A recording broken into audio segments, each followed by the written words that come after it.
Good evening, everybody, and welcome to Carving It Up Live right here on Twitter, as well as the Carving It Up YouTube channel and the Grid Network YouTube channel. As always, I am Bryson Carver. Apologize after a series of technical difficulties. There was some issues as far as like video we were trying to be able to play on tonight's show, as well as some graphic issues. So I want to make sure we got those lined out. Didn't want to just, half-arse the show, you know what I'm saying? Like, I wanted to give y'all the best product possible so I can be able to articulate the best takes that I can and hopefully make y'all make y'all think. In terms of just displaying the data and different video that we're going to play for today's show. So got that lined out. So we got a big time show tonight, a loaded show tonight. Stefon Diggs traded to the Houston Texans. The Buffalo Bills, this trade got hosed. I'll detail that in just a second. Also, Caitlin Clark drops 41, 12, and 7 to lead Iowa to the Final Four in a rematch and revenge against LSU. I'll talk about that game, one that was watched by 12.5 million people this past Monday, right after our show ended. Also, speaking of that game, carving up the context around Angel Reese, why these false narratives about Angel in terms of her game, in terms of her ability, and in terms of her being a villain, quote unquote, are highly overstated. I'll get into that into carving up the context in a half hour from now. Also going to talk about my Golden State Warriors, who ever since I prompted them to go 9-3 down the stretch before the Miami game last Tuesday, they haven't lost. They're 5-0. And so as a Warriors fan, very happy about that. And I'll detail why exactly they have been able to play such good basketball against good teams. Orlando, Dallas last night. Get into that late in the show. And Bryson's best 10 female college basketball players of all time. Obviously, Caitlin Clark will be on the list. How high will she be? How high will players like Maya Moore or Breanna Stewart or Candace Parker or Cheryl Miller, players like that, how high will they be on the list? Find that out in about 45 minutes from now on Bryson's Best 10. Loaded show on tap. Can't wait to get into it. But first, a blockbuster trade in the National Football League went down late this morning, or at least late this morning on the East Coast. The Buffalo Bills trading Stefon Diggs to the Houston Texans in exchange. And this to me is quite shocking. The Houston Texans get a second-round pick the Buffalo Bills get a second-round pick from the Houston Texans. The Texans obviously get Stefon Diggs in this trade. Other picks as well involved. From the Houston Texans side of this, okay, so this is what all smart organizations do. And it's weird to say that about the Houston Texans because for years we've kind of viewed them like the McNair family, obviously an expansion franchise. They've only been around a couple of decades, but the Deshaun Watson thing, that never materialized. Of course, there was some off-field stuff that derailed that. There's been some weird coaching hires, certainly the last few years. There was the David Culley hiring where it was like, man, it feels like you're kind of screwing this guy over in his first ever coaching opportunity and all kinds of craziness going around the organization. And all of a sudden, good upper management, Nick Caserio. You've got a really good, smart head coach in D'Amico Ryans. You've got a good offensive play caller. I believe Slovak is the guy's name, right? You've got a young, talented, cheap quarterback in CJ Stroud going into year 2, coming off one of the best rookie seasons we've ever seen from a quarterback. You could think about Dak Prescott in 2016, Big Ben in 2004, Justin Herbert in 2020, throw whoever you want. CJ Stroud's 2023 rookie season competes against the best of them. And so you have a quarterback, a franchise guy. You got all this talent around him already. Tank Dell, Nico Collins, Dalton Schultz, I've never viewed as like a great tight end, but a productive player. Definitely a good, solid starting tight end in the league. More of a receiving guy than a blocking guy. And you add Joe Mixon to give your quarterback cheap a run game. And now you add Stefon Diggs, who's been one of the most productive receivers. I believe the leading receiver in the NFL since 2020, which was his first year in Buffalo. So his production cannot be denied. And he goes from one great quarterback, Josh Allen, to another great ascending one in CJ Stroud. This is what smart organizations do. It's the very reason why I got on the Cowboys talking about Dak Prescott last week, where it's like, oh, Dak's making $59 million. It's a $59 million cap hit. How can you pay free agents? Well, you can't this year, but I don't want to hear it given the fact that Dak was making about $800,000 on average per year, if that. I think it was more like $600,000 on average. And the Cowboys' biggest free agent signing was Randall Cobb. Okay, they never went for it when Dak was one of the cheapest players in the league. The Texans are doing that because they are well run with former Patriot employees. It's not a very good look for Belichick today. Kind of an underrated story that this kid, Nick Caserio, is doing wonders the last couple of years with the Texans in terms of draft picks, in terms of free agent acquisitions, trades. And Houston right now, if you look at the landscape of the AFC, I think you can make a very, very strong case that the Houston Texans are the biggest threat to the Kansas City Chiefs today. If you look around, the Baltimore Ravens, right, got to the AFC title game, number 1 seed, Lamar Jackson won MVP, and I still think Baltimore's an excellent football team. I say that as a Steelers fan. Lamar Jackson, to me, is a top 3 quarterback in the NFL. I don't care what anybody says. John Harbaugh's an excellent head coach. Still, despite the loss of Patrick Queen and the loss of McDonald, the defensive coordinator, that could be a sneaky big loss, but still some really talented players in that side of the field, or that side of the ball, rather. You still got guys like Rashad Bateman. You still got guys like Mark Andrews coming back healthy. They got a great run game, great offensive line. So I think they're going to be a good position to potentially compete for the AFC in 2024. But they did lose to Kansas City. They did kind of panic and weirdly go away from their game plan at home against Kansas City. You think about the Buffalo Bills, who we'll get into. Let's see. They've lost some of their best pass rushers. Von Miller's getting old. They lost their second best receiver in Gabe Davis. And they lost offensive linemen. Now they've traded Stefon Diggs. I can't imagine you can make a sound argument that the Bills are better in 2024 unless they absolutely ace the draft, pull off. Remember the Saints like a decade and a half ago? It might have been like 2006, 2007 when the Saints had that insane draft where they got some offensive linemen, some receivers, defensive players that wound up all coming together to help them win a Super Bowl a few years later. The Bills would have to pull off something like that in order for me, and I think a lot of folks, to take them seriously as a contender. You think about teams such as the Cincinnati Bengals. Now, I think Joe Burrow is the second best quarterback in the league. But again, T. Higgins is likely gone. They've lost him some defensive pieces. We'll see what they do to address their offensive line, but now no Joe Mixon. What's their tight end situation going to be like? What's Burrow's health going to look like, right? He's dealt with appendectomy surgery. He's dealt with shoulder problems, with wrist problems, with a knee issue multiple times. Can he stay healthy over the course of a season? If he can, yeah, the Bengals are a big threat. But the health concern for Joe Burrow is a very, very real thing. I was high on the Jacksonville Jaguars last season. Still am high on their coach and their quarterback. I think they're both excellent. I think everything else around them is terrible. I think the Jaguars have been a poorly run franchise for 30 years. Should have come around to that last season, but I guess I was fooled by the ascension by everybody in 2022 that when they played Trevor Lawrence with a bum knee and a bum shoulder and a freaking concussed at one point down the stretch of the season, it screwed up their season, and that's what cleared the path for Houston to win the AFC North. Kansas City, I believe, is better, which is unbelievable to say because they're back-to-back champions, but they did add Hollywood Brown. They did retain Chris Jones. I know they lost their best corner in L'Jarius Sneed, but they got a guy in McDuffie who can easily fill that number 1 corner role. And knowing Brett Veach, he's probably going to ace this year's draft. He's going to get somebody in the 4th, 5th round that ends up making a big impact on either side of the ball. So Kansas City's in clearly the driver's seat, in my estimation, to win the Super Bowl. You can make a case Houston's absolutely number 2. Now, I'm going to make my predictions, and I think everybody's going to make their predictions after Labor Day, going into opening night of the season, where whoever the Chiefs host at Arrowhead Stadium. But when you have a quarterback in C.J. Stroud who's great and getting better, who put together a season last year where, again, he was one of the best quarterbacks we've seen from rookie in terms of passing touchdowns, a touchdown-to-interception ratio, one of the best we've seen, might have led the NFL, if I'm not mistaken, in that category, up there with Dak Prescott and Brock Purdy. You have, again, skill position group like Tank Dell, Nico Collins around him.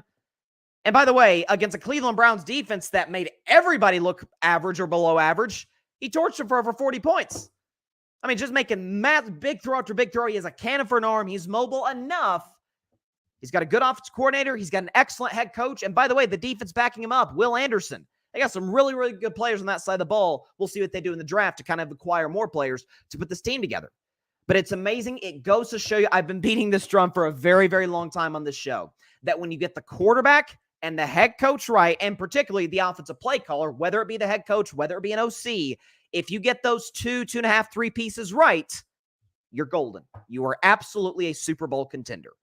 So long as you, of course, fill the roster in around them, which to the Texans' credit, because now, it's weird, it still sounds a little weird to say this, but it's true. They're a well-run franchise. You look at their draft. My man Ryan Flowers, Clutch Sports Talk, shout out to Ryan, was all over this like a year ago prior to them getting Stroud. He's like, man, I like the moves they're making. They're bringing in some good veteran free agents. They're acing the draft. Their players that they've taken have been pretty good. If they can just find a quarterback, they're in good shape. Well, Ryan, you were right on this one because Houston's in good shape. Now, I will say, though, I saw this today, and I don't know which sports book this was. I think it was like Fox Bet or something. It might have been FanDuel. But odds to win the AFC, I think this is absolute insanity to me. So if Kansas City number 1, no surprise there at plus 370. Ravens at 2 at plus 470. I have no issues. Again, I say you can absolutely make the case the Texans are number 2. If you have the Ravens 2, I don't have an issue with that. It's still most of their main key pieces from last year, and Lamar Jackson and John Harbaugh are still there, and they got a great general manager. But the Bills, the Texans, and the Bengals are all tied at number 3 at plus 700. Now that transitions me now perfectly to the Buffalo side of this. So I have been not portrayed, but I guess the narrative by those on social media who consume Carving It Up and many in Bills Mafia, which is just a shame because I love the amazing men and women and kids of Bills Mafia. I think they're the most loyal fan base in all sports. People talk about, Cleveland. Man, Cleveland, whatever. Buffalo's been through hell as a franchise in terms of they had to go to 4 straight Super Bowls, lose all of them. Outside of that, by and large, they've been a largely irrelevant franchise. So now that when they have a superstar quarterback like Josh Allen and had some opportunities to knock off the dynasty in consecutive years at times, 2020, 2021, and last year, I get why the Bills fans get their hopes up. It's the closest they've been since the 90s to competing for and winning a Super Bowl, which they have yet to do. I've been portrayed as an anti-Josh Allen guy, which I find quite unfortunate. I think he is undeniably one of the 5 best quarterbacks in football. What I have pushed back on with Josh Allen is, oh man, this is this generation's Brady Manning. No, it's not, and it's not even debatable that this does not even come close to stacking up to Brady Manning. People got to remember, Brady, at the time Peyton Manning retired, had 4 Super Bowls, but had 3 up until Peyton's second to last year. But think about this. Throughout the duration of the Brady Manning rivalry, even when Brady was beating Manning time and time again before Peyton finally got him, I think it was the 2006 AFC title game when they came back and beat New England, every single time that they faced, you look at the 2 quarterbacks, it was always this. Well, Brady's got the Lombardis, but Peyton's got the MVP trophies. And so for that, it was a legitimate argument. Who's the best quarterback? Who's better at playing the quarterback position? The guy that's won all the Super Bowls and led all the game-winning drives and won all these playoff games in the cold, or the guy that isn't great in the playoffs, but man, where would that team be without him? Mahomes has both. Allen has neither, okay? Allen's never been to a Super Bowl. Allen has never won MVP. Mahomes has 2 MVPs, 3 Super Bowls, 3 Super Bowl MVPs, and has beaten Allen all 3 times in the playoffs. There is no credible argument that there's a rivalry. That has been my case. From day one, that has been and I thought, listen, I mistakenly said a couple years ago on my show, I'm like, man, this could be the next. No, it's not. It's not. So that said, in a weird way, I don't think this is a massive loss for Buffalo. Now, here's the thing, and I'm about to show you some numbers that sort of illustrate what I'm going to say here. Stefon Diggs, as I talked about, discussing him in terms of fit with the Houston Texans, in terms of him being the number 1 guy. Since 2020, I believe I've got the stat right, he's led the league in receiving yards. Very productive player. There's no question about that. He's productive in Minnesota with Kirk Cousins. He's productive in Buffalo with Josh Allen. But is he an absolute necessity for the Buffalo Bills? I would argue when the Bills got hot at the end of the season, not only was he not a necessity, he's more like a side piece. There's that guy or woman who's the lead actor or actress in a movie, and you're like, pretty talented, pretty good, but they're probably better suited as like a side character, right? Not everybody can be Denzel Washington or Julia Roberts. Some people are not in that category. That's what I feel like Stefon Diggs was. So look at these numbers. This is very, very interesting to me. By the way, all graphics and all stats provided by StatMuse, our friends at StatMuse. All graphics provided by my man Alfred Parsar Jr. Shout out to Alfred. Stefon Diggs, the first 12 games of last season, when the Buffalo Bills were 6-6 fighting just to get into the playoffs. 83 catches, 769 yards, 11 yards, about 11.5 yards per catch, 8 touchdowns. In the last 7 games in which the Bills won all but 1, and of course that one was the loss to the Kansas City Chiefs, 34 catches, 287, 8.5 yards per catch, down from 11.5. Not a single, that one shocked me when I looked at it, not a single touchdown catch.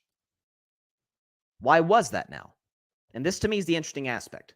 Joe Brady takes over for Ken Dorsey. Ken Dorsey's fired midseason. I believe it was after the Bills lost on Monday Night Football to the Broncos on a walk-off field goal. Ken Dorsey's fired, and Joe Brady, who worked with Joe Burrow at LSU, comes in. What did the Bills do?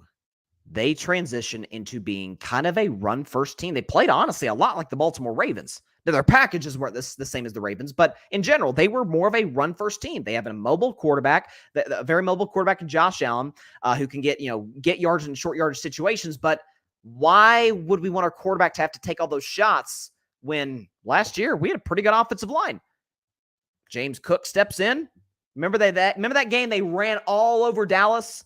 Remember that game where they ran all over the Kansas City Chiefs, and I think they had a big rushing output against the Dolphins of the last week of the season? Like, they had some really, really impressive games running the football. I believe they had a pretty good running game against Kansas City as well. I might be misremembering that, but in general, once they kind of shifted into a run-first mindset with setting up the play action in the pass game, won a lot of games against good teams, by the way. Okay, Dallas ended up being a 12-win team. They were very hot coming in that game. Miami won 11 games last year. Kansas City, all they did was go and win the Super Bowl, beat some good teams down the stretch. Stefon Diggs was not an integral piece. But was that because, and this to me is the conflicting aspect of it, was that because Stefon Diggs just wasn't as productive, or because the running game was effective because they had to worry about Stefon Diggs? I think we're going to get the answer to that next season. Now, we're not like with the Houston Texans. They can run the football now with Joe Mixon. They got a good, solid offensive line. Still could improve a little bit, but getting better. Obviously, a great quarterback in Stroud. Weapons galore. I mean, listen, Tank Dell, if Nico Collins, Tank Dell, that's your number 3, man, you are golden in terms of your ability to compete for a Super Bowl in the AFC. Certainly in the AFC South, which I think is going to be a pretty good division this year. But as far as Buffalo's concerned, they still have Khalil Shakir, obviously, but they did lose offensive line. They did lose defensive players. My guess is they'll use their first couple picks for 2 of their first 3 picks on a wide receiver. I could see them going out and getting Brandon Ayuk. But this, to me, is going to be a test of the Josh Allen, Joe Brady full season experiment without Stefon Diggs. Show you one more time. Stefon Diggs, last 7 games, he had 34 catches, 287 yards, 8.5 yards per catch, no touchdowns, and the Bills still went 6-1 with the one loss being to Mahomes and the Chiefs. I don't know. It's food for thought. It's something interesting to think about in the sense that, was he as valuable as we gave him credit for? And for the record, if he wasn't, and Josh Allen still struggles, then that's a question as well. One thing is for certain, though. The Buffalo Bills should win the AFC East, in my mind. The Patriots in a rebuild. Miami is really talented, but has severe limitations at quarterback. Like Tua, he's not a long-term franchise guy. He's not going to win you any Super Bowls. And as far as the New York Jets, the Jets filled with drama, not a good head coach, horrendous offensive coordinator, and an old quarterback coming off an Achilles, and an old offensive line. So, like, the Jets they're not going to win the division. Buffalo, all things considered, best quarterback, they should win the division.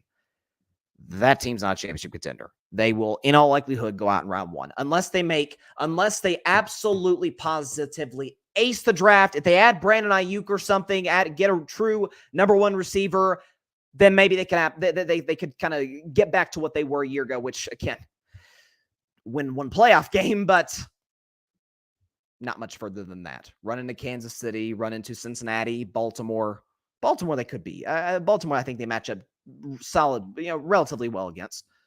But one thing's for sure, that Buffalo Super Bowl window, as currently constructed, the roster's currently constructed, that window, shut. It's over. Now, can Josh Allen compete in the future? No doubt. No question he can compete. But as far as how this roster is currently constructed, and that involves the coach as well, Sean McDermott, this is probably it. Actually, there's no probably. This is it. So, I don't think any of us were shocked when we saw this Josh Allen news. I'm sorry, the Stefon Diggs news. But by and large, this is the fact that Buffalo, all they got was a second-round pick. Like, I saw Omar Khan, who's a fantastic general manager of the Pittsburgh Steelers. Go Pittsburgh. Omar Khan got more for Chase Claypool from the Chicago Bears than the Buffalo Bills got for Stefon Diggs. Think about that. Got a bigger and better trade package for Chase Claypool, who's barely a productive receiver in the league anymore, for a guy in Stefon Diggs, who in a down season still had over 1,000 yards receiving. I don't know. It's really, really, really interesting. But yeah, Buffalo's that's going to be the focus over the next 3 to 4 weeks. Do we add Brandon Ayuk? Do we trade for Brandon Ayuk? I don't think they'll trade for T. Higgins for the simple fact, if Cincinnati's going to trade T. Higgins anywhere, it's not going to be for a team that they're battling with for AFC playoff positioning. They're just not. Obviously, Niners, opposite conference. You're not going to see San Francisco. The only way you see San Francisco in a playoff game would obviously be the Super Bowl. So, the chances of you seeing each other is probably not that great. So you could trade for Brandon Ayuk. You could, again, it would have been nice to get a better package for Diggs than package that into getting Ayuk. But I don't know. Does Buffalo, remember when Atlanta years ago, when they were, I think Atlanta was like the 1 or 2 seed in 2010. I think they were the 1 seed in 2010. That was the year in Green Bay when Aaron Rodgers went on that one playoff run. They went into the Georgia Dome, smacked the Falcons, and Atlanta had a low first-round pick and traded high up in the first round to take Julio Jones out of Alabama. And, of course, we saw what Julio Jones did in Atlanta. Do you think Buffalo could do something different or do something similar? Do the Julio Jones 2011 type of thing where they have a low, I think they have the 28th. Let's check real quick here. I believe the Buffalo Bills have the 28th pick in the NFL draft. They do. Okay, Buffalo there at 28, sandwiched between Arizona and Detroit. Could they trade up there to, say, 7? They trade up 6, maybe 5 even with the Chargers. That would make a lot of sense.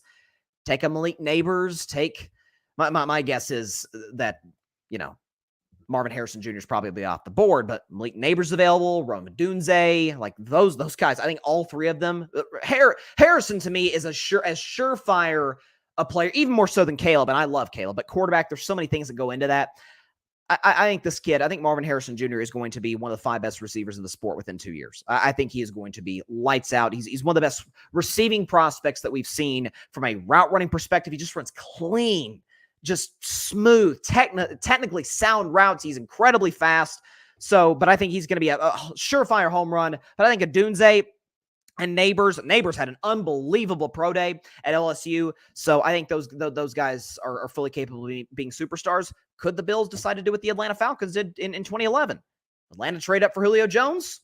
Maybe Buffalo trades up for Neighbors or for Rome Odunze. I think that would make sense for them.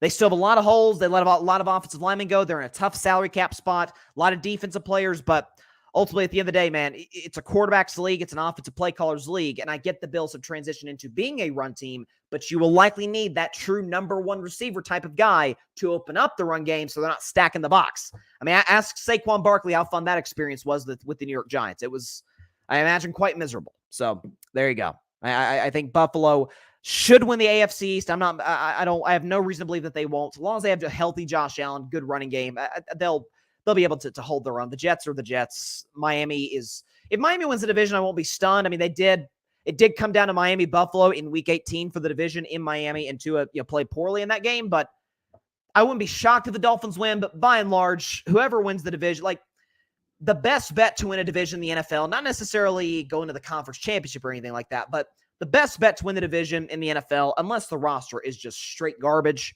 take the best quarterback. Like that's usually the safe bet. Josh Allen's the best quarterback in the AFC East. Take him. In the AFC North, my Steelers are really talented. Cleveland always find a way to screw it up. Baltimore has Lamar Jackson, who I think is number 3, third best quarterback. I think Burrow's number 2. So pick your guy there. Let's see. AFC West, obviously Mahomes is going to win the division because the Chiefs, that's all they've done since 2016 is win the AFC West every single year. And as far as the AFC South, I think it's a more than legitimate conversation between Lawrence and Stroud. I firmly believe if you switch those guys in terms of the organizations they go to, we see basically the exact same results except in reverse. So, but pick your guy there. I think Stroud Stroud or Lawrence are both great bets to win the AFC South next season. NFC East, I think Dak is absolutely better than Jalen Hurts, and I like Jalen Hurts. Like, don't get me wrong, I think Jalen Hurts is still a productive player, and even as a guy who hates the Eagles, I hate that Jalen has to deal with Kellen Moore, who handcuffed Dak Prescott and handcuffed Justin Herbert the last 3 years, but I think Dak is still better than Jalen. So Cowboys, as average as the roster is, Dak will carry him to 12 wins for a 4th year in a row, 11, 12 wins. They'll win the NFC East. NFC North, Goff to me is the best quarterback. I think Caleb will be the best quarterback, but not yet. Goff's the best quarterback, and the Lions are one of the best rosters in football. Go with him. Far as the NFC West, listen, the Rams aren't a bad bet. I think Stafford's clearly the best quarterback there, but because San Francisco's so loaded, you have that question there. But the Rams did play great football at the end of the season. We'll see what they do in the draft. And what's the other? The NFC South. It's Kirk or it's Baker Mayfield. Just all that to say, by and large, go with the best quarterbacks to win the division. That's what I'm doing with the Buffalo Bills. Transitioning now, LSU, Iowa. That was a great game. 94-87. The Iowa Hawkeyes knock off the LSU Tigers to advance to the Final Four. Second straight Final Four for Caitlin Clark and Iowa. And by the way, all Caitlin Clark did was drop 41 points, 12 assists, and 7 rebounds. This is what she tends to do at the next level, and as the tournament goes on, as we'll get into. But this is a perfect representation, I think, of what the women's game has become, and that is, to me, an objectively better product than the men's game. As great as March Madness is, can't wait to watch the Final Four. Zach Edey versus DJ Burns. Can UConn be dethroned by Alabama? Nate Oates is a great coach. There's plenty of great storylines, way more good storylines in this year's Final Four than last year's, which was a sleeper. But by and large, not great shooters. The best players who go to the NBA don't come from college. They come from the G League or they come from overseas. By and large now, certainly more so overseas. Not a ton of great college players anymore in large part because of the one and done. Well, the women's game, they say 3-4 years. They get to develop. They get, obviously, a really good coach, a Bluter in Iowa, Kim Mulkey at LSU. You think about Dawn Staley at South Carolina. You can think about Gina Auriemma at UConn. A lot of different coaches who have made tremendous impacts on these young women who have been able to have successful careers in the WNBA. By the way, Bryson's best 10 WNBA players in about 20 to 25 minutes. But the women's game has good ball handling, good ball movement, defense. Angel Reese was awesome. More on Angel Reese in about 10 minutes. Again, great rim protection. And more than anything, and this is what basketball is now. And the women's game seems to have adjusted. Caitlin Clark certainly is spearheading this. They seem to adjust into, man, we want to see shooters. I mean, how many times have you heard me say when I talk about the NBA that the only guy that can get away with being a superstar and not being able to knock down a consistent jumper is Giannis? Well, Giannis is the best player within 5 feet of the basket since Shaq, so not everybody else can do that. Embiid can shoot. Jokic can shoot. Anthony Davis, it's one of the reasons I don't think he's a superstar, because he doesn't give it to you consistently offensively as great as he is on the defensive end, because Anthony Davis is not a consistent good shooter. LeBron is. Obviously, Steph is. Luka tends to be a, obviously a consistent shooter as far as we're concerned. So that's kind of what the women's game has become. And Caitlin Clark has spearheaded that. And I think what is so great about Caitlin Clark is that she has joined a very, very exclusive pantheon of athletes who, regardless of what sport they play, they will get you to your TV. It should be noted that LSU Iowa was the most watched women's college basketball game of all time, surpassing last year's game, which last year's game was the most watched women's game on ESPN. This one was the most watched women's game ever, breaking a record in the early 80s. I believe Cheryl Miller I think if Cheryl Miller played in that game for USC. Caitlin Clark gets you to a TV. Tiger Woods got you to a TV. Muhammad Ali got you to a TV. LeBron James gets you to a TV. Michael Jordan gets you to a TV. You're like, Bryson, why aren't you mentioning Brady or Mahomes? Because the NFL is the king of television. Like, would they rather have great all-time quarterback play like Brady, Manning, Mahomes? Of course. But the NFL, it's 17 games. It's a shorter season. There's more of a sense of urgency. It's the most bet-on sport, the most watched sport. Like football, professional football, the NFL will never be surpassed by any sport. Don't care who you are. Caitlin Clark is on a short. Serena Williams, by the way, is in this category as well. A short list of athletes who, regardless of the sport they play, and regardless of how, on average, how much their sport is watched, she gets you to a TV. For the record, I think Paige Beckers and Juju Watkins, who we saw after LSU Iowa, will as well. Angel Reese does. Johnson, the guard for LSU, she gets you to a television. But Caitlin Clark gets you to a television not just because she's so exciting, but because, like those athletes I mentioned, Ali, Tiger, we can throw in Brady, we can throw in Mahomes, Serena. When the lights are the brightest, that's when she plays the best. we could show you Caitlin Clark's numbers beyond the Sweet 16 of the tournament. Okay, she's played 4 games. It's about to be 5 this Friday. 4 games beyond the Sweet 16 in March Madness, and here are her numbers. They are insane. See, she averages 38 points a game, 10 assists, 6 rebounds, 1.1 steals. But again, averages 38 points a game on 47% from the field, 47.5% for the field, basically 43% from three-point range, 87% from the line, and her team is 3-1. And you see a couple of notes there. She had the first 30-point triple-double in the history of March Madness, men's or women's, did that against Louisville a year ago in the Elite Eight with a 41-point triple-double, which is crazy. And think about this, folks. South Carolina, maybe they lose on Friday, maybe they don't. My guess is they don't.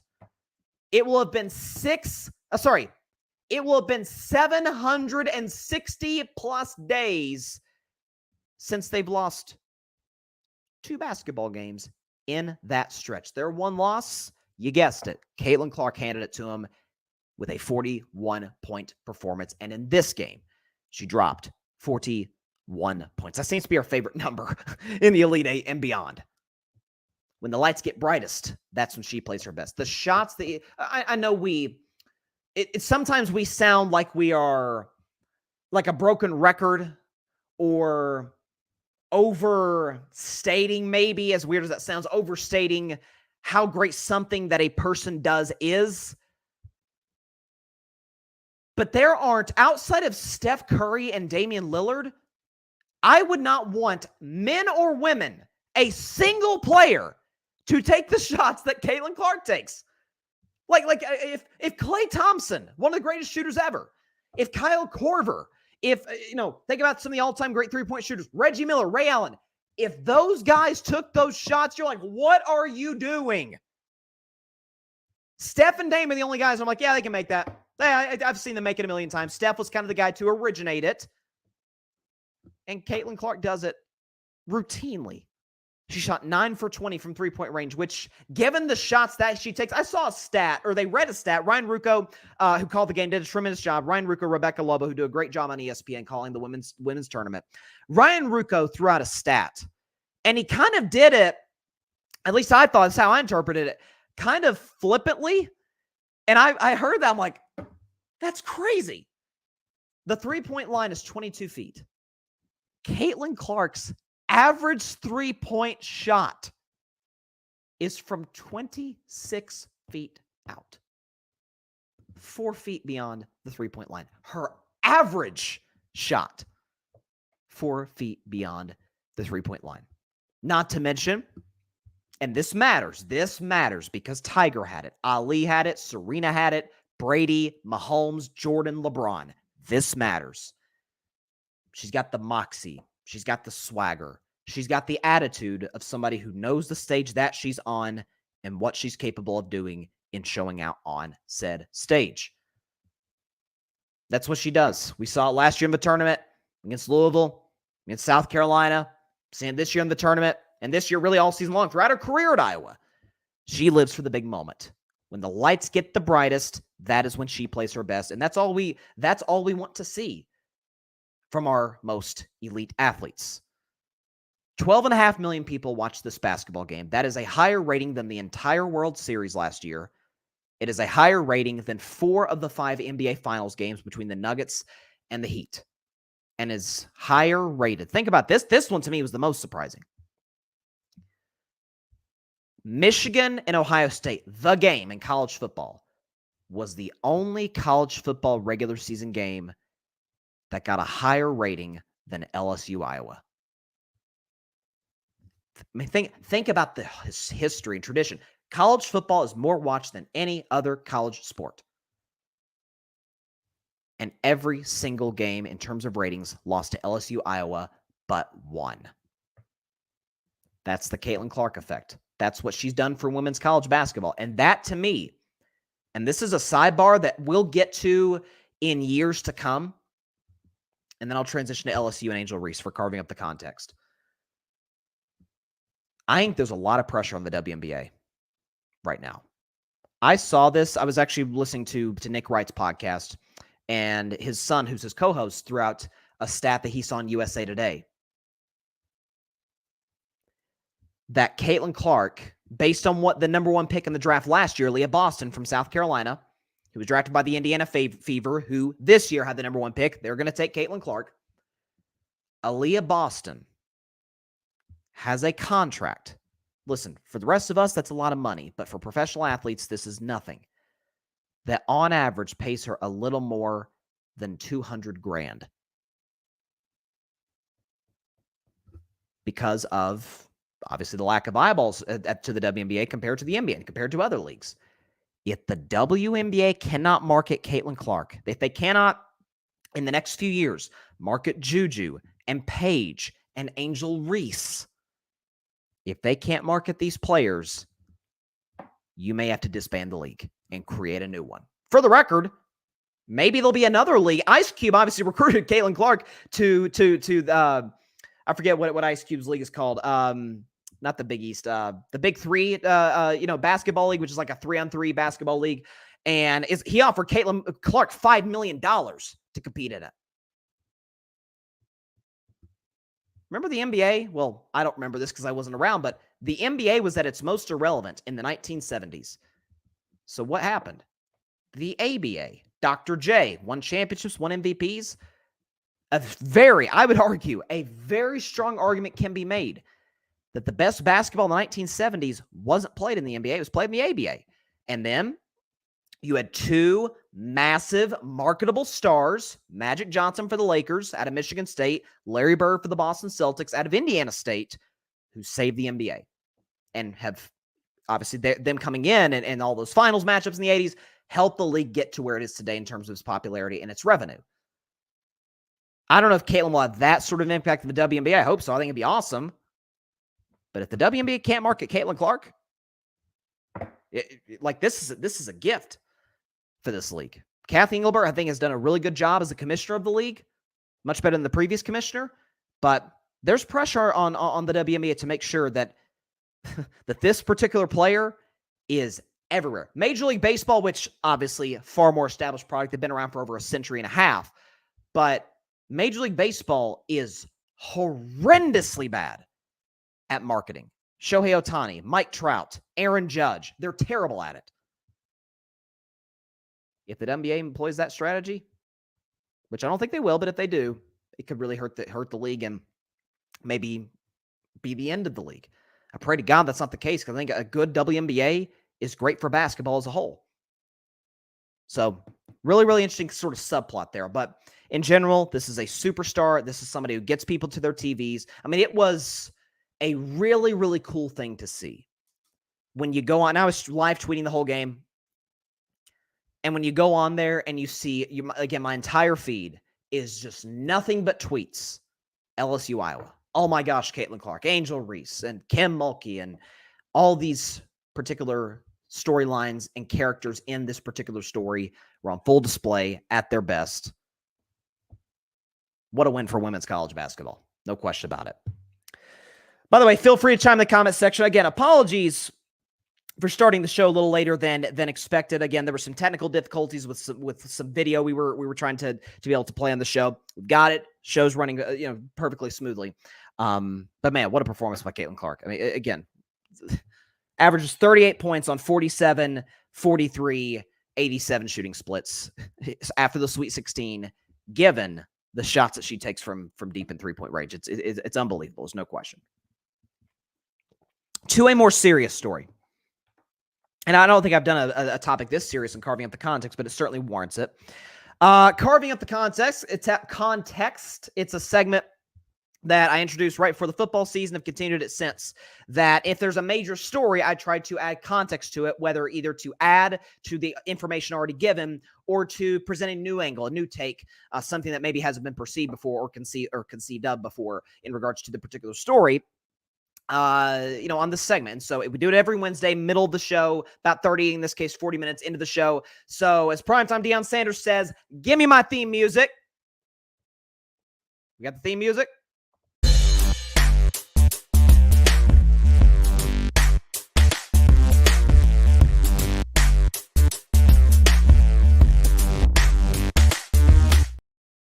On this week's edition of Carving Up the Context, again, a little bit more of a serious topic.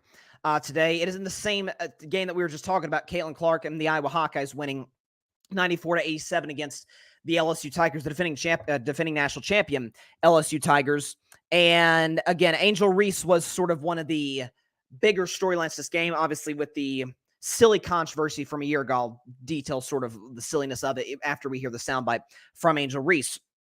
But I was, sort of looking at this in terms of, how we view certain athletes and how they are perceived.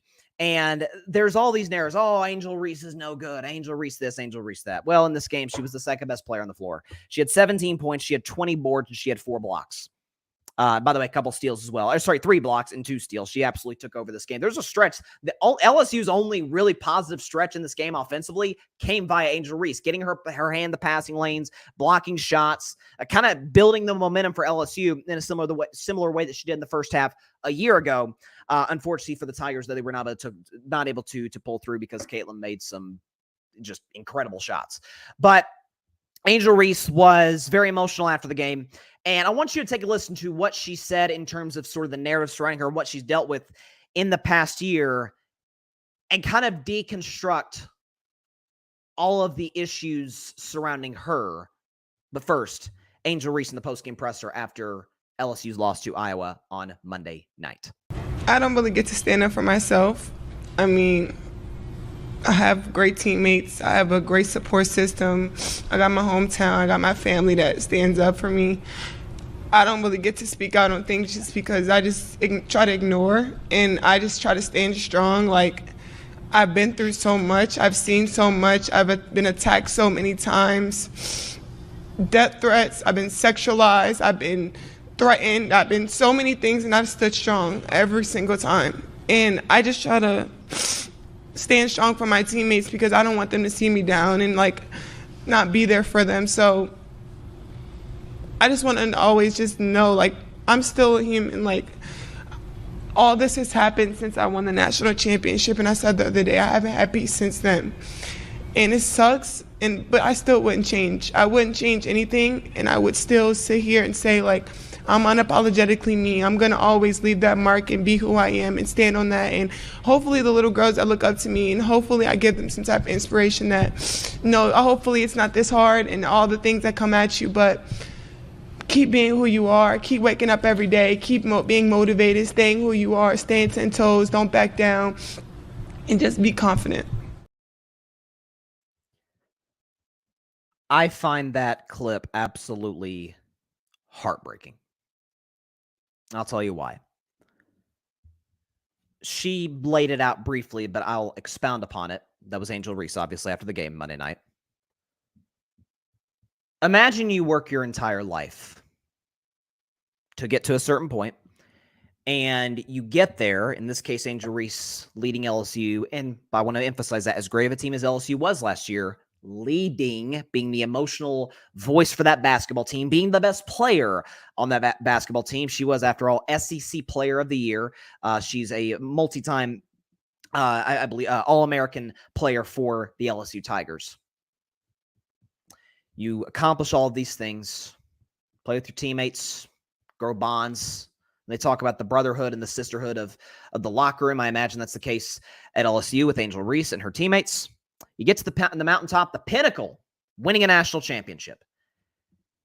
And because of a 10-second celebration, about 10 seconds, I'm going to assume, the internet has hated you since. You get to the mountaintop of your profession, in this case, college basketball, women's college basketball. She led LSU to that, and for that, because of something she did, for 10 seconds, she did not break any laws. She did not verbally assault Caitlin Clark. She did not physically assault Caitlin Clark. She did nothing wrong other than impersonate John Cena and point to her ring finger for what was probably a combined 10 seconds, if that. She talks about before I even get to that, I've seen people over the last 48 hours, a little less than 48 hours, since that press conference, since that soundbite came out, saying, well, I mean, you put yourself out there. You made yourself the villain. And then you expect us to view you as the victim? To that I say, when did she portray herself as the villain? If she's a villain, then isn't Caitlin Clark also simultaneously a villain? Caitlin Clark did the John Cena, you can't see me, to Haley Van Lith, who ironically ended up playing for LSU this year, last year in the Elite Eight. Remember, she told another player, I believe it was either for South, it was either in the Final Four or in the Sweet 16 a year ago, shut up, you're down 15 or whatever it was. I talked about Caitlin Clark earlier. She walks the walk, she talks the talk. So did Kobe. So did LeBron. MJ. Kevin Garnett. All of these guys. Some more than others, certainly. But a lot of guys walked the walk, talked the talk. So was Caitlin, and so is Angel Reese. And Caitlin's taken her hits, no question. Angel Reese more so because, and I will say it, I said it a year ago when the initial controversy happened. I remain very strong on that to this day. It is steeped, and I don't think this is remotely debatable, in racism and in sexism. This is an individual who's one of the most accomplished players in all of women's college basketball. No crimes. She did not verbally assault anybody. She did not physically assault anybody. She didn't attack Caitlin Clark. She didn't go after Caitlin Clark. She celebrated because she won a national championship. Just like Steph Curry pointed to his ring finger when my Warriors won the finals 2 years ago, when Burrow pointed to his ring finger, when Aaron Donald pointed to his ring finger. That's called sports. That's called competition. That's called playing at the highest level against the best players in the world. You're a public figure, though, so you open yourself up to criticism, is what some say. Yes, you opened yourself up to criticism about your profession. If Angel Reese had played poorly on Monday night, which, despite what losers on Twitter will tell you, Angel Reese was the second best player on the floor. Again, I once again, a double-double with 20 boards, 3 blocks, and 2 steals. She was absolutely LSU's best player, and the only reason they were even in that game. But if Angel Reese had played poorly, she had 8 points, 7 rebounds, shot poorly, didn't play good defensively. Well, then, yes, I and everybody else has every right to say you didn't play well. But death threats, sexualizing her. Well, but she was on the cover of Sports Illustrated Swimsuit Edition. Could it have been because she's a college student who's a star in her sport, taking advantage of the opportunity that she was one of the main talking points of not just women's college basketball, but of all of college sports? And she's like, hey, they want me to pose for swimsuit edition? Okay, I'll do it. So is that supposed to be an issue? And by the way, why are we ripping her for that and we don't rip other athletes for doing the exact same thing? It's hard to forget. I remember athletes like Julian Edelman doing not the swimsuit edition, but doing, I think, the nude edition or whatever it was. Athletes do it all the time. Evidently, she's one of the few that they give her crap for. I think this notion that she was playing the villain role, in what way? Because she trash talks?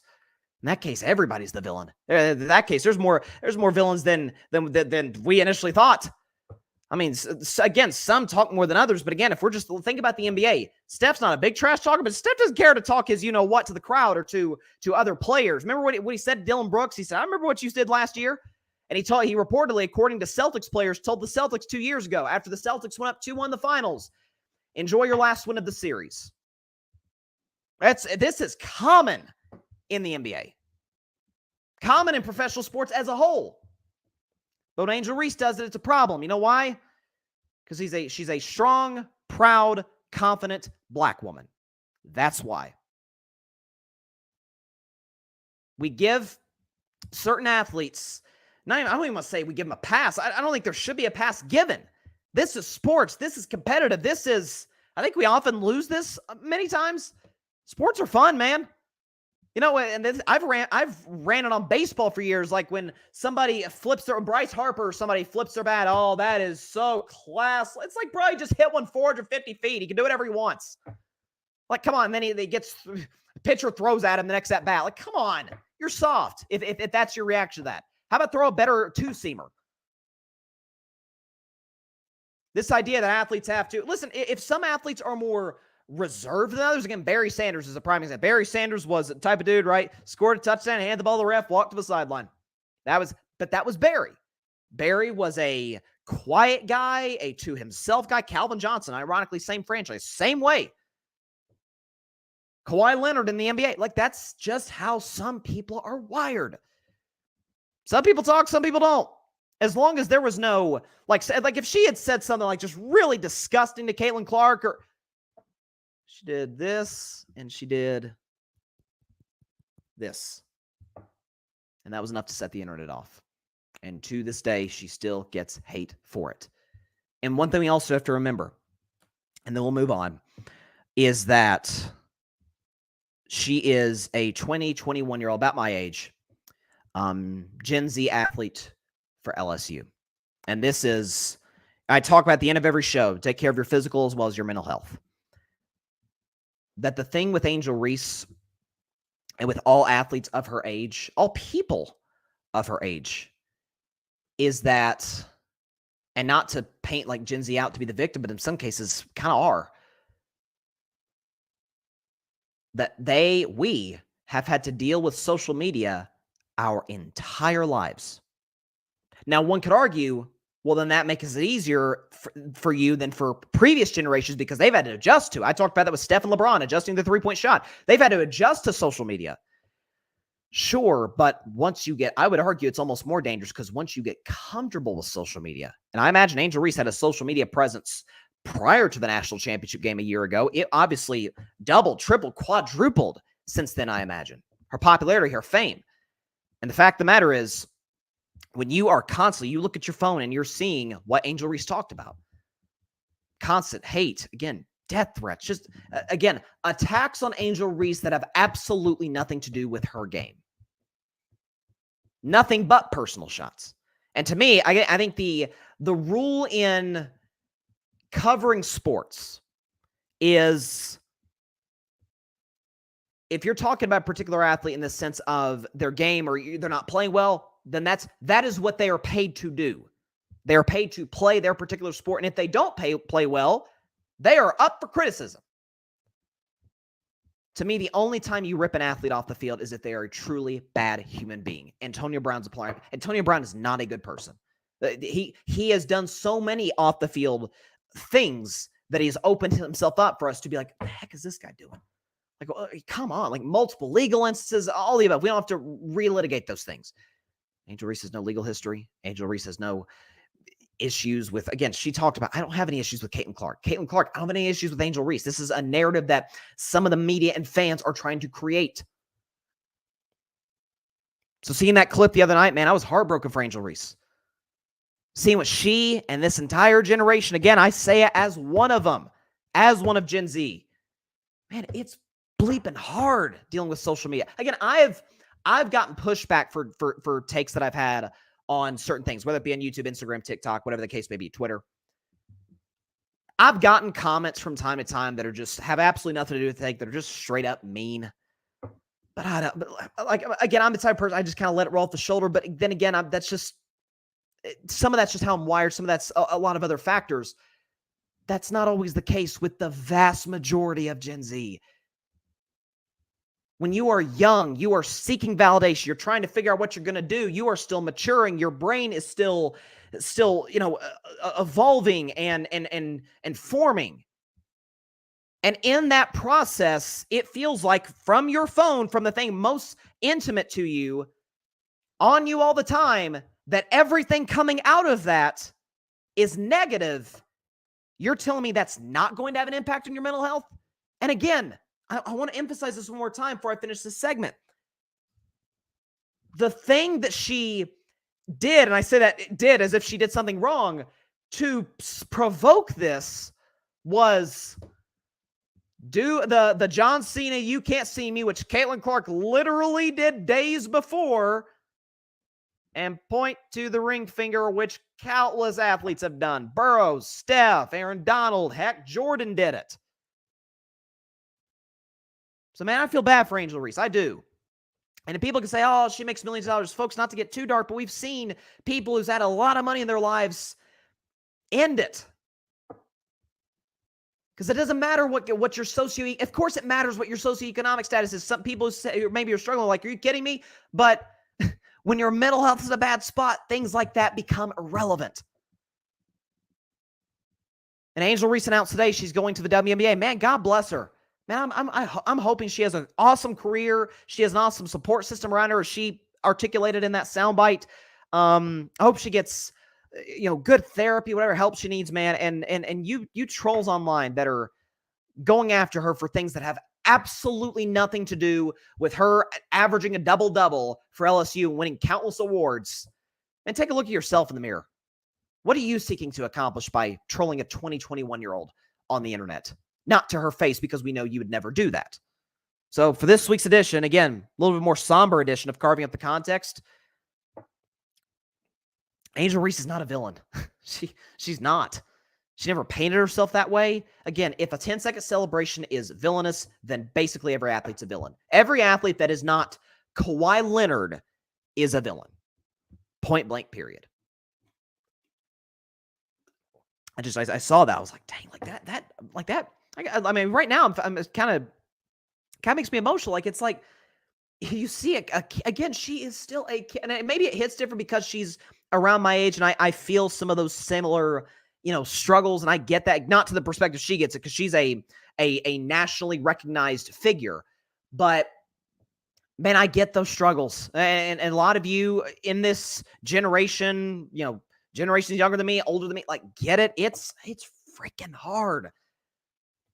So I wish her the absolute best, and I hope she freaking crushes it in the WNBA, because she dang sure crushed it in college basketball.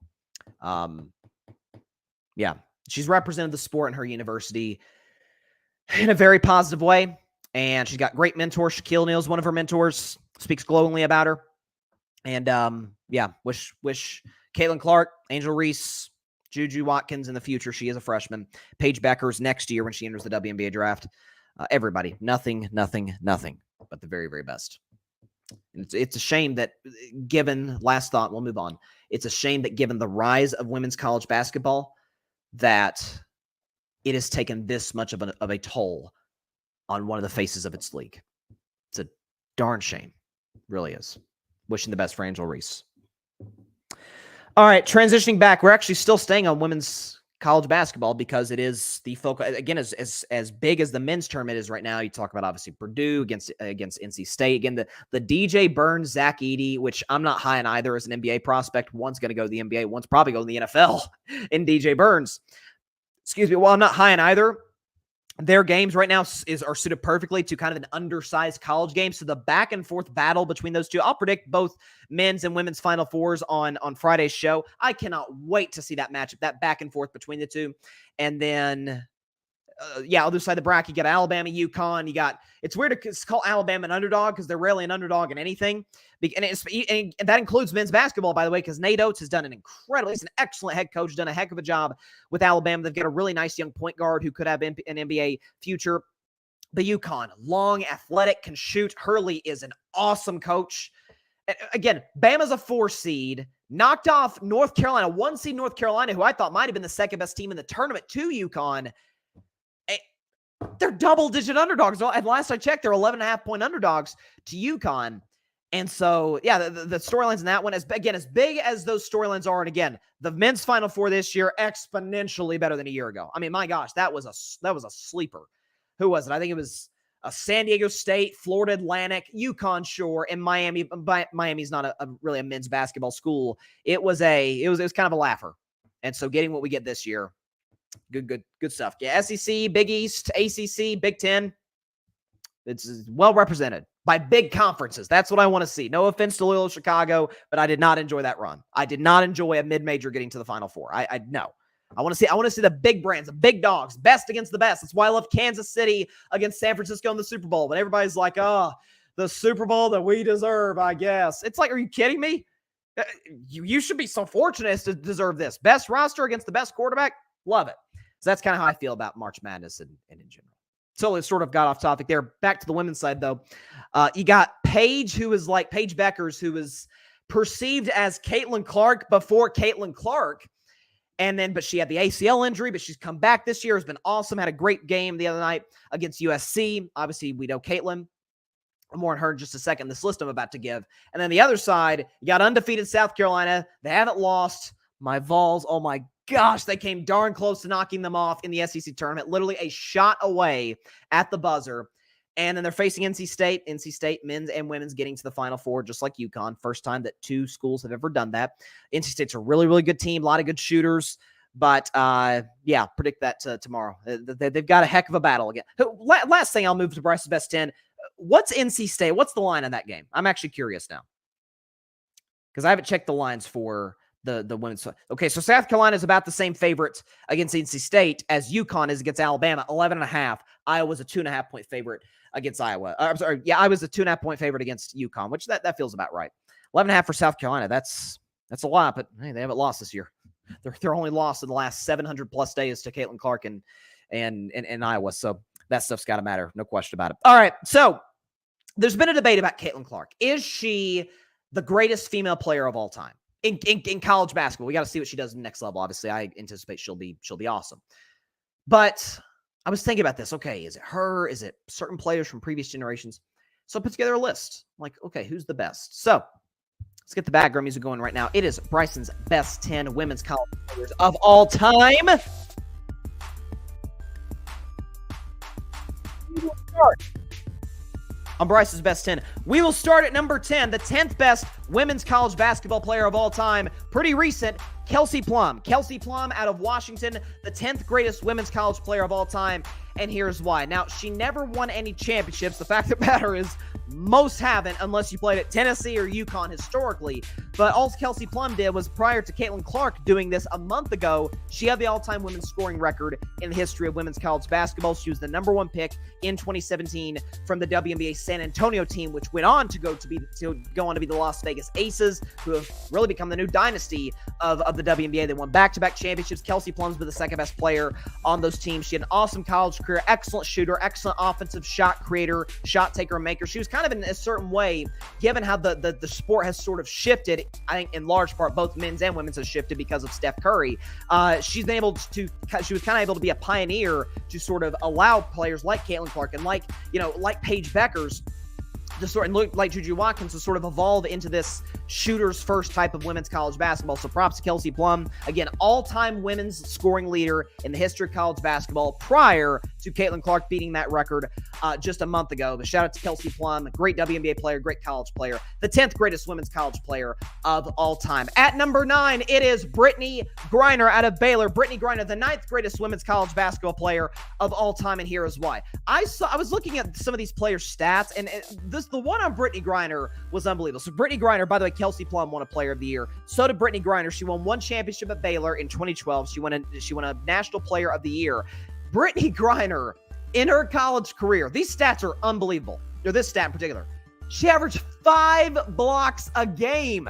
5 rebounds or assists is impressive. 5 blocks a game. Obviously, due to her height, due to her length, be able to kind of use that to her advantage. We see what she's been able to do in the WNBA. Has been one of the elite defensive players at the next level. But what she did at Baylor, obviously she was coached by Kim Mulkey at Baylor. Kim Mulkey didn't stand up for her when she was detained in Russia. Different story, totally different show. But I think when you consider what she's able to do in the defensive end, she's kind of the Anthony Davis to a certain degree. Like, not always the best player offensively, but on the defensive end of the floor, she is an absolute anchor. She was that in college. She is that at the next level with the Phoenix Mercury. So, listen, Brittney Griner was a force in college, and that is why she's the 9th greatest female basketball player in college of all time. At number 8, it was one of my favorites. I remember covering her on Carving It Up, very early on Carving It Up. It is Sabrina Ionescu. Sabrina Ionescu out of Oregon, the 8th greatest women's college basketball player of all time. So Sabrina also, kind of like Kelsey Plum, did not win a national championship, but she's sort of similar, again, to Kelsey and certainly to Caitlin Clark in this regard, in the sense that she didn't go to a traditional women's college basketball player powerhouse. She didn't go to UConn, she didn't go to Tennessee, didn't go, with an all-time great head coach. But here's what she did do. She won a National Player of the Year, and she is the only player in history, this is mind-boggling, to have 2,000 points, 1,000 assists and 1,000 rebounds in the history of college basketball. You talk about what she's able to do as a pure point guard. She's an elite shooter. We saw what she did against Steph Curry in the three-point contest. Steph versus Sabrina. Reports say we could get a Steph and Clay versus Sabrina and Caitlin three-point contest next year. I cannot wait for that. It'll be fantastic for the NBA and for the WNBA as well, for those individual players. But listen, you talk about Sabrina's ability to shoot the basketball. Not an elite defensive player, but can hold her own in that end, gets her teammates set up in the best position possible, and doesn't care to get amongst the trees in the glass to get the boards.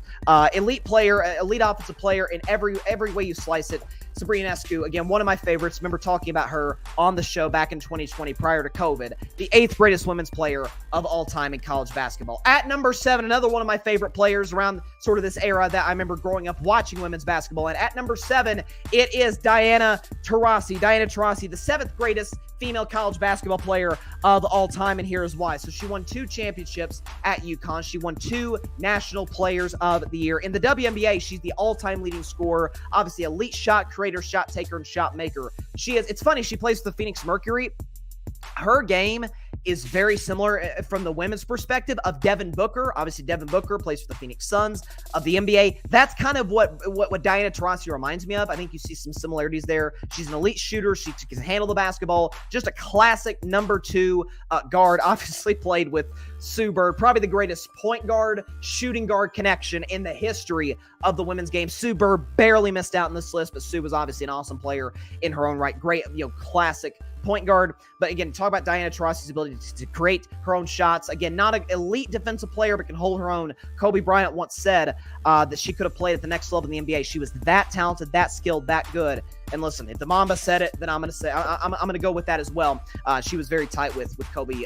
God rest his soul. Diana Taurasi, the 7th greatest women's college basketball player of all time. At number 6, my favorite player on this list, with respect to Caitlin Clark, because I love Caitlin. But at number 6, it is a Go Vols player. Lady Vols, Candace Parker at number 6. Candace Parker, the 6th greatest female college basketball player of all time. And here's why. So Candace Parker in her career, all she did at Tennessee was win back-to-back national titles. She won 2 straight NCAA Players of the Year.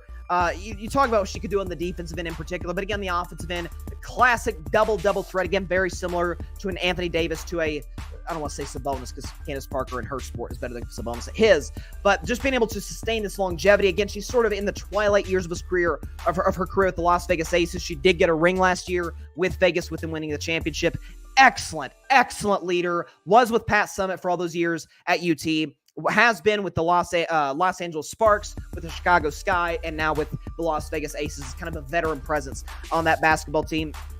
She was arguably, a case can be made that it's like her, Peyton Manning in Tennessee history is the best athlete in the history of Tennessee sports. Although there's someone higher on this list that is a Tennessee Vol that deserves to get her own shine as well. But Candace Parker was as elite, just absolutely put together a special run as we've seen in college basketball, winning those back-to-back national titles.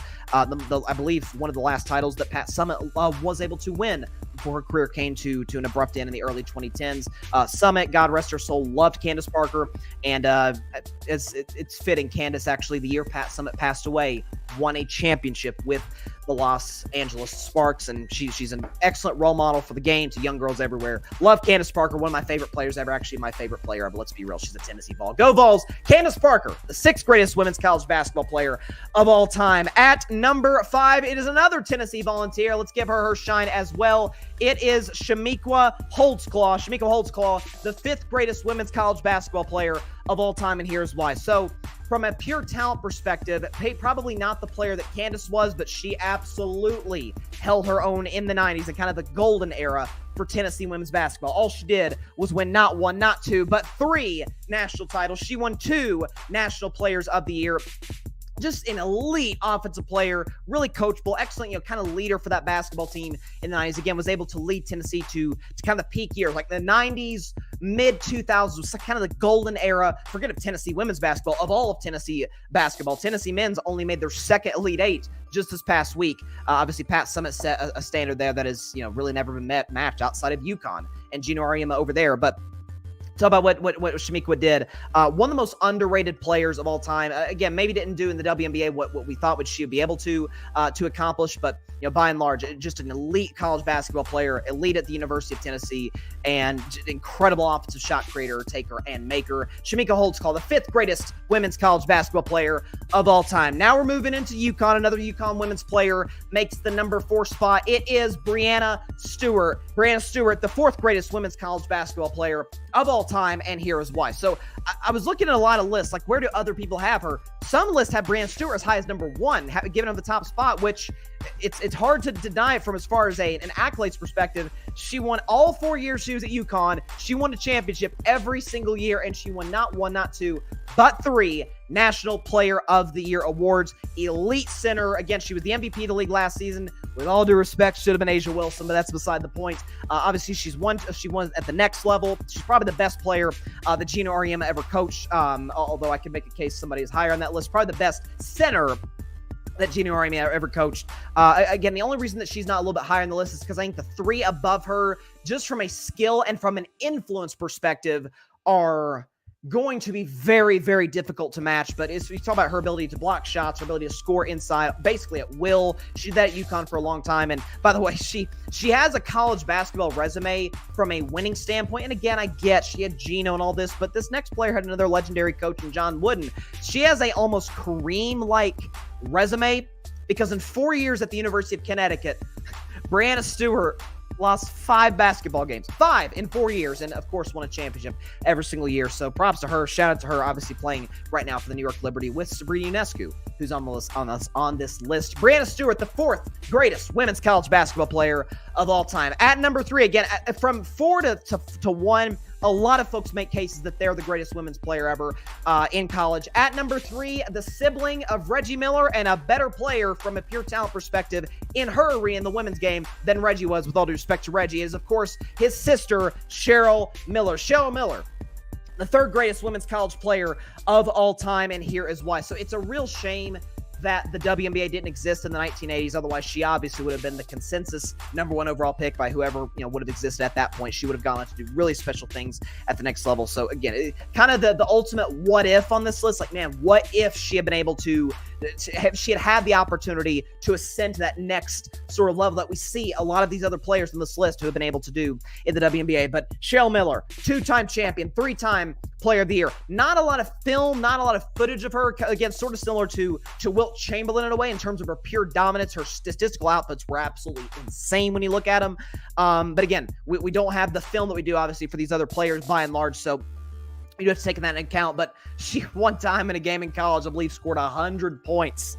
Okay, so you talk about her dominance down in the paint. It's just absolutely unstoppable. Again, her offensive outputs, people got to go up and look those things up. They are absolutely mind-boggling. And so for that reason, Cheryl Miller, again, we don't have a lot of footage of her. That's the only sort of issue. But other than that, her resume speaks for herself. Again, 3 National Players of the Year and 2 national titles at the University of Southern California. Cheryl Miller, the 3rd greatest women's player of all time in the college game. At number 2, this is where she makes her debut. It is Caitlin Clark. Caitlin Clark, the 2nd greatest female college basketball player of all time, and here is why. So I'm going to look at my phone for a second just to read all the things that she's been able to do. So this year, she just won her 2nd straight National Player of the Year award. But in her career, okay, she is the first unanimous National Player of the Year in Big Ten history. Did that a year ago, probably do it this year. 3-time first-team All-American, 3-time Big Ten Player of the Year. She's the first woman with 1,000 points in multiple seasons. She has the most 3-point makes in a single season, men's or women's. She is the first, as I talked about earlier,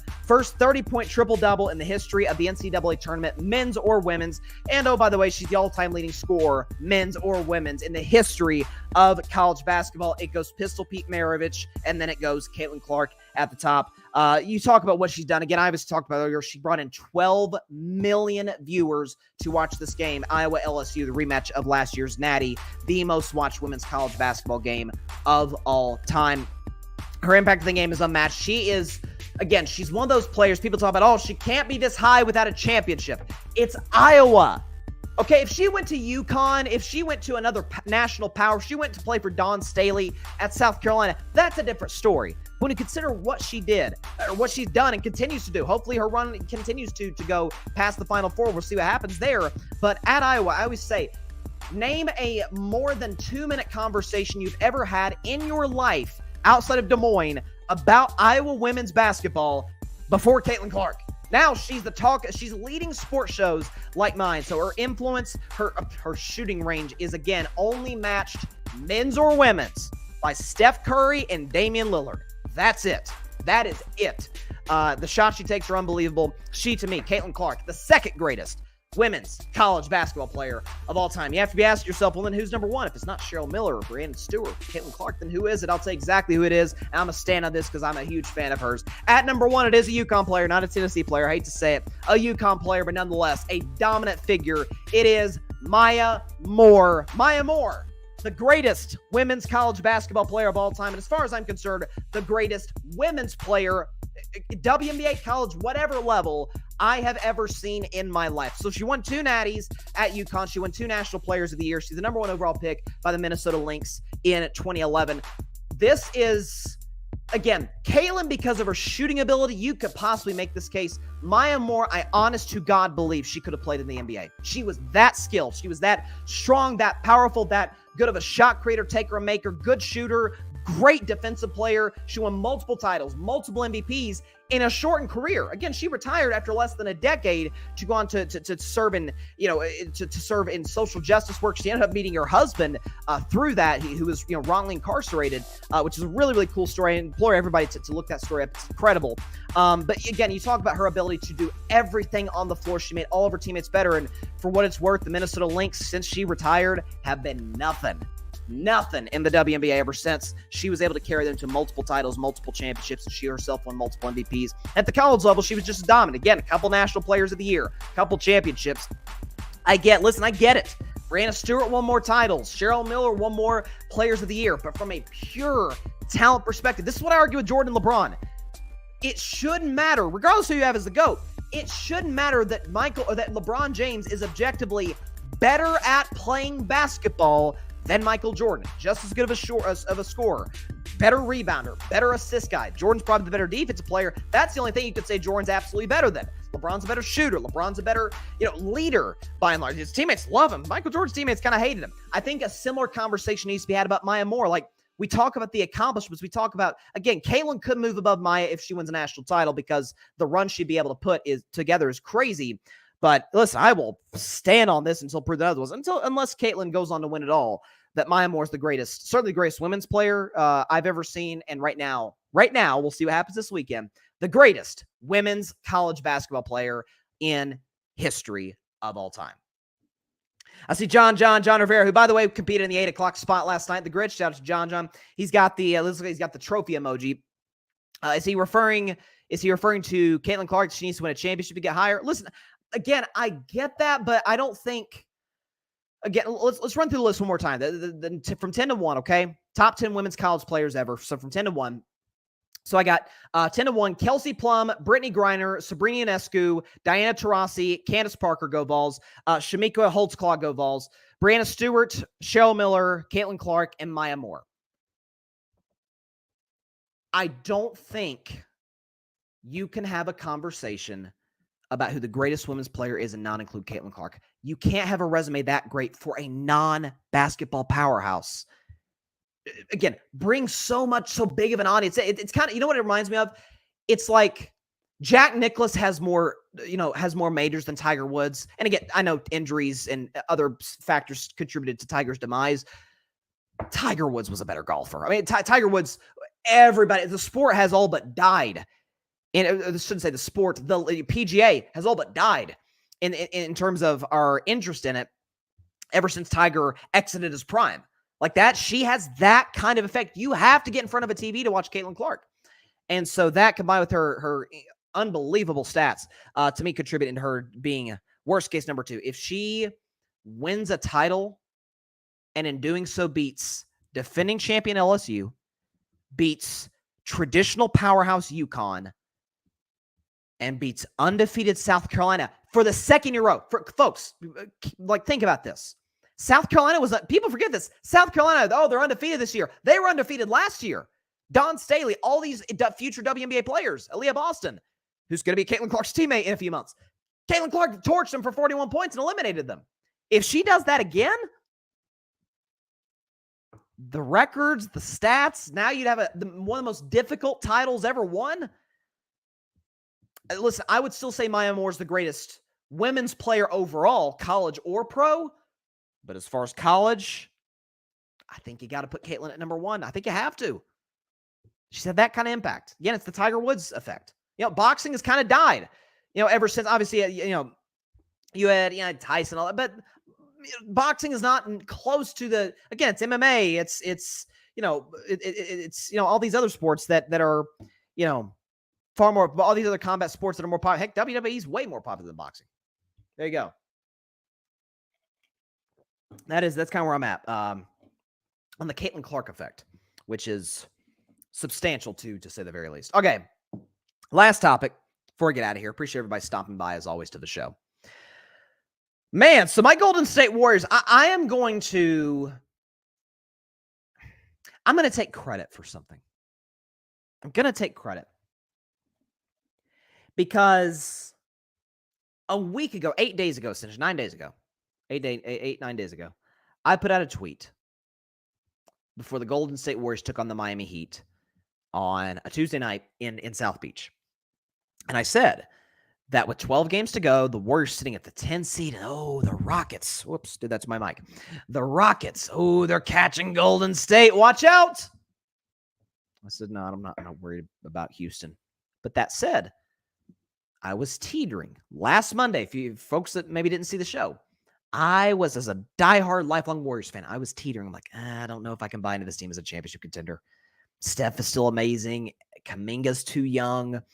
Draymond is still very impactful. We'll get into Draymond in just a second. Very impactful, but just can't keep his emotions in check. He doesn't have Steph isn't a consistent number 2 scorer, just like basically every other superstar has. I love Steve Kerr, a top 3 coach, but what does he have to work with here? And I sent a tweet challenging the Warriors. I said, because at that point we were 2 games over 500 and really teetering.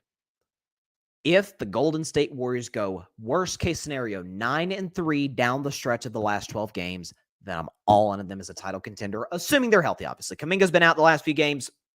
Kuminga comes back, then all the more dangerous because of what he can do on the offensive end. Since then, the Golden State Warriors are 5-0.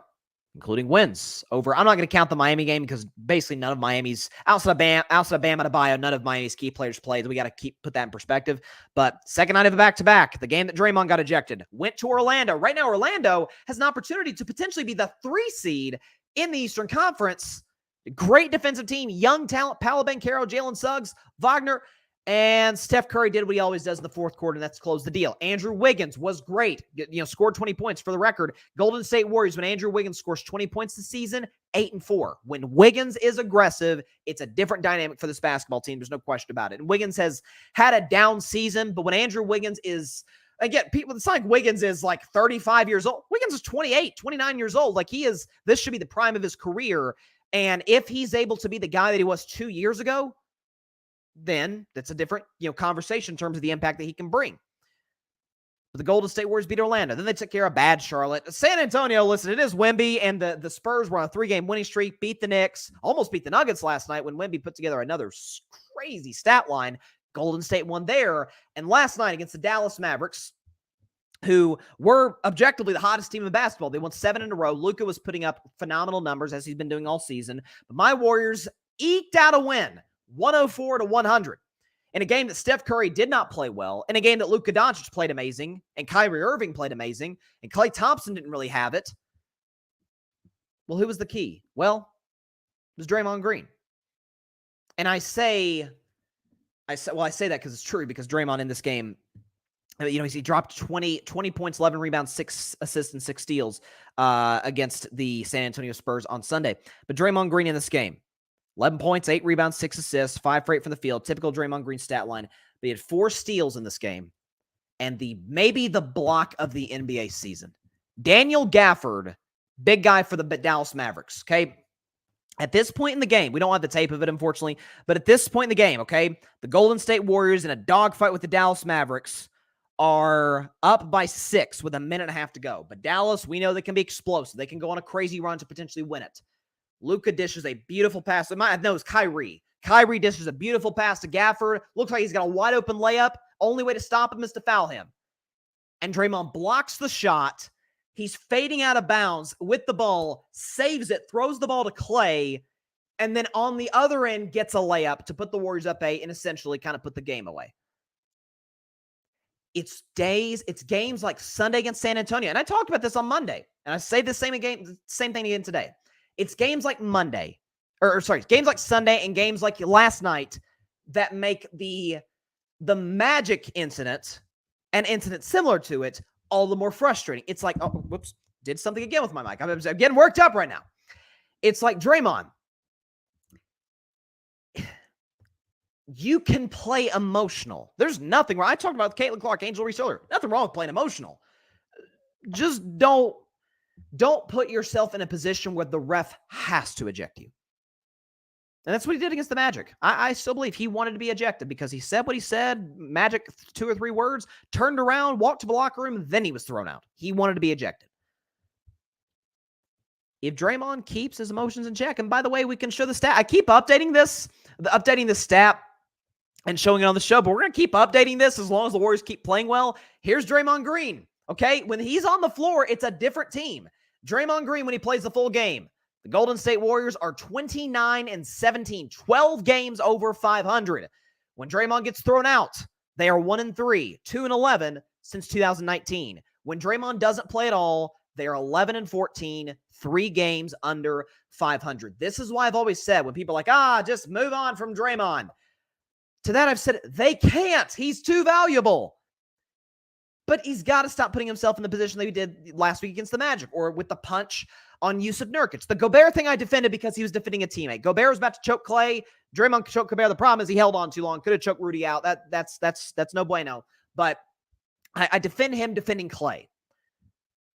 If he keeps not even keeps his emotion in check, play emotional. That's what makes Draymond Draymond's at his best in that regard.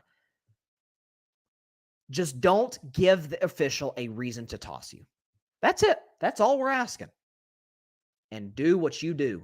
Dominate the defensive end. Be a catalyst on the offensive end. You be all those things. Yes, Golden State can win the championship this season. I've been close a couple times, including last Monday. I don't know if this is it, guys. But Steph didn't play well last night, for the record. Only shot 5 threes, which I found odd. But Steph didn't play that well last night. And Draymond, Chris Paul too, by the way. Chris Paul was excellent coming off the bench. Just weathered the storm. Golden State's got a deep bench from the perspective of having young players like Podziemski, Trace Jackson Davis, Steve Kerr, one of the best coaches in basketball, knows what buttons to push. With all of the adversity that this team has faced, they're, assuming they get Kuminga back soon, at their most healthiest now. With all the things this team has faced, some of it self-inflicted, mostly from Draymond. I say today what I said a week ago, last Friday. Being the 10 seed right now, and we'll see if they climb higher. I think the highest they can get, they can maybe climb to 8 and pass Sacramento or Phoenix. Both teams have a tiebreaker in Golden State, so I doubt it. The highest they could probably climb is 9. In which case, you have to win 2 straight games just to get into the playoffs. If they're the 10 seed now, 8 seed in the playoffs, with all the you-know-what that has happened this season, and that 36-year-old assassin leads him to a title, he is in the discussion to be the greatest player of all time. I'm not saying he will be. He will have to be in the discussion. Only unanimous MVP ever, changed the game. He would be a 5-time champion at that point, which is more than the guy I think is the greatest in LeBron. He would have to be in the discussion with Mr. James, Mr. Jordan, and Mr. Abdul-Jabbar. He has to. Kobe never won a title like this. Neither did Magic. Neither did MJ, Kareem. Winning a title like this might be more impressive than Dirk's 2011 title. And that to me is that title was like, wow. Dirk knocked off Brandon Roy in the first round, Kobe and Powell in the back-to-back defending champion Lakers in the second round, KD, Westbrook, and Harden in the conference finals, and LeBron, Wade, and Bosh in the NBA finals. Like that to me is the greatest run to a title that I think we've seen in NBA history. If Steph wins a title this year with all the stuff that's happened, he has to be in that discussion. He has to be.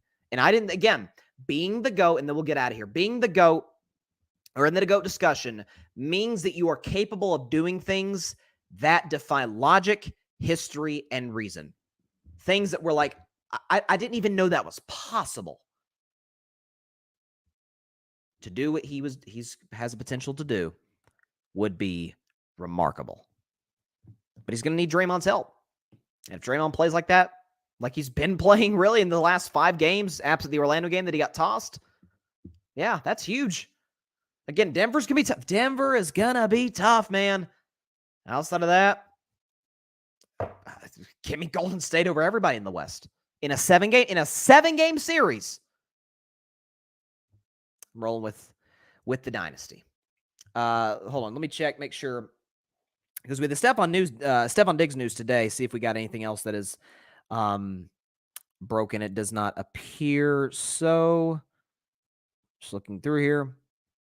By the way, the Boston Red Sox 5-2. I'm just saying, 5-2. Still haven't played at Fenway yet. It's something. It matters. It's something. By the way, before we get out of here, also, and then I swear we're done for the day, and it's been a really fun show today.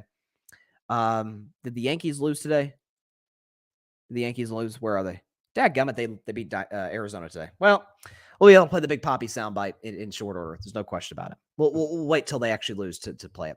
All right, that is all the time we have for today's show. Appreciate everybody stopping by, as always. Be sure to catch Carving It Up Live on Friday at 6 p.m. Eastern, 3 p.m. Pacific time, right here on Twitter, as well as the Carving It Up YouTube channel and the Grid Network YouTube channel. And be sure to like, share, comment, and please take 2 seconds out of your day. Hit that big red subscribe button. Helps the channel grow exponentially. We're trying to get to 1,000 by the start of the NBA playoffs, which is a couple weeks from now. We got March Madness. We're in April now, but it's still March Madness. We got Women's Final Four on Friday, Men's Final Four on Saturday, Women's Championship on Sunday, Men's Championship on Monday. Cannot wait. And then the playoffs are basically a week and a half after. So gonna have a lot of content coming y'all's way. So if we can get to 1,000 subscribers, that would be absolutely incredible, and have this Carving It Up community to be able to kind of connect on the thing that we share common love and interest of, and that is sports. So appreciate everybody contributing and being able to subscribe to the shows, to support the show. If you have, please tell everybody you know about it. If you haven't, hey, again, just takes a couple seconds. If you're on YouTube, subscribe button down there. You hit that, boom, you're part of the Carving Up family. Just as importantly, be sure to go subscribe to the Grid Network. That is GRYD, the Grid Podcast Network, right here on YouTube, as well as any and everywhere you get your favorite podcasts via Apple Podcasts, Spotify, iHeartRadio, Google Podcasts, any and everywhere you get your favorite podcasts. We dare to be different on the Grid Network. Check out our audio content. Check out my man Patrick Brown writing great pieces for the Grid's website. Definitely check all that stuff out. And check out the 8 o'clock spot too. Had a fun show last night. 8 o'clock spot every Tuesday night at 8 p.m. Eastern, 5 p.m. Pacific time. Grid's YouTube channel, Grid's Twitter account.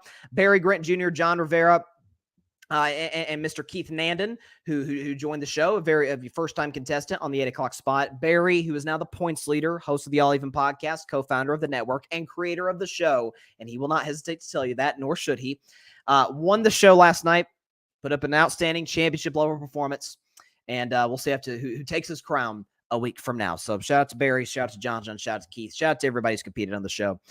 Very excited to see who's able to win the championship in just a couple months. It's coming soon, folks. So definitely stay tuned for that.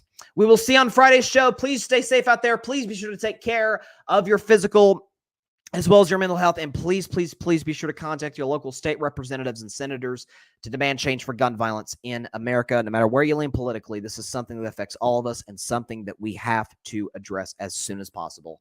There's no one solution, no matter what anybody on either side tries to tell you. There's a lot of different ways we can combat this. But the first thing to do, start to doing something is getting started at something. So we can to address this problem. All right. Loaded show today. Could be an even better one on Friday. Final Four approaching. Cannot wait. Stay safe out there. God bless y'all. Peace out. Dang technical difficulties. Thanks so much for watching the show on YouTube, and be sure to go click that big red subscribe button and check out the other clips and full shows from Carving It Up Live, as well as our other incredible content creators here on the Grid Network.